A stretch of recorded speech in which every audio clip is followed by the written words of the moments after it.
সালামু আলাইকুম। কপাল খুলে গেছে।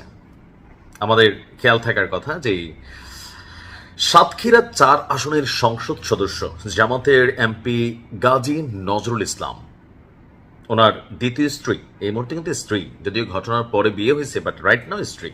তো ওই যে বালিকার সাথে যে ভিডিও ভাইরাল হয়েছে, ওই মেয়ের মামা, তার যে গাড়ির ড্রাইভার, ইতিমধ্যেই সারা বাংলাদেশ জানেন। তো এরপর পরই আমরা দেখছিলাম যে জামাত সেই এমপিকে বহিষ্কার করেছে।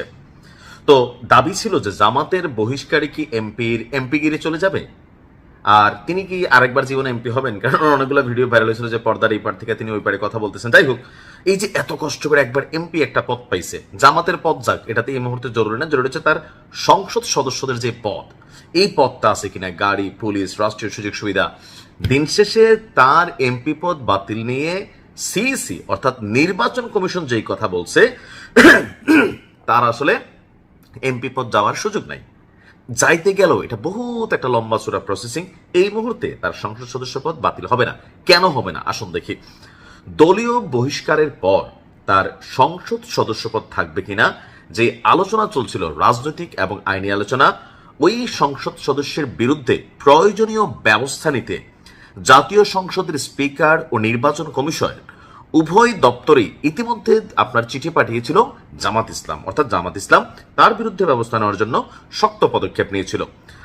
আজকে সকালে নির্বাচন ভবনে সাংবাদিকদের সাথে আলাপকালে বিষয়টি নিশ্চিত করেছেন প্রধান নির্বাচন কমিশনার এম নাসির উদ্দিন সাহেব।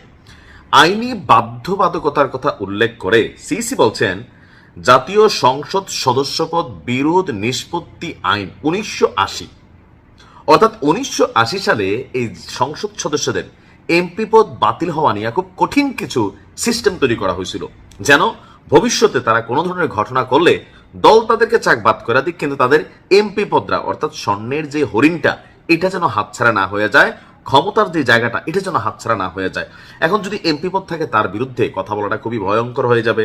সামহাও কয়েকদিন হয়তো বলবে, এরপরে তিনি তার যেই পাওয়ার এটা ব্যবহার করবেন, কারণ দিন শেষে তিনি চেয়ারে, আর চেয়ার থেকে সরে গেলে বিষয়টা হয়ে যেত অন্যরকম। এখন জামাতের এই চিঠির পরেও আমাদের সিইসি বলছে 1980 আইন অনুযায়ী এই ধরনের দলীয় বহিষ্কারের সিদ্ধান্ত সরাসরি কার্যকর করার এখতিয়ার নির্বাচন কমিশনের নেই। অর্থাৎ জামাত ইসলাম নির্বাচন কমিশনের কাছে দলীয় যে চিঠি পাঠিয়েছে যে তার বিরুদ্ধে ব্যবস্থা নেন, কিন্তু নির্বাচন কমিশন বলছে না বাবা, দলীয় সিদ্ধান্ত আমরা বাস্তবায়ন করতে পারবো না।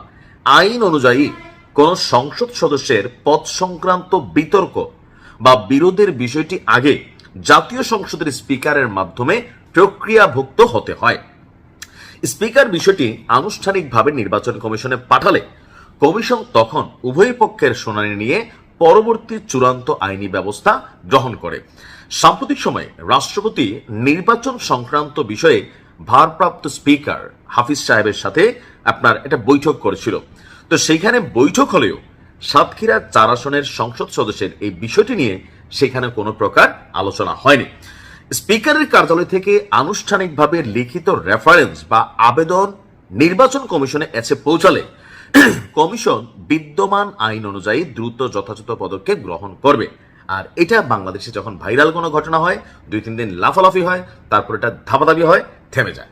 আর যেহেতু ওই নারীকে তিনি বিয়ে করছেন, এই মুহূর্তে আইনগতভাবে সে তার স্ত্রী, বয়সের ব্যবধান সে ক্যা আতা হে জাতা হে, মিয়া বিবি রাজি তো ক্যা কানিকা কাজী। তো এমপি পদ থাকছে, বউ পাইলো, এই মুহূর্তে ওনার লারালাপ্পা, এনজয় হানিমুন। আসসালামু আলাইকুম।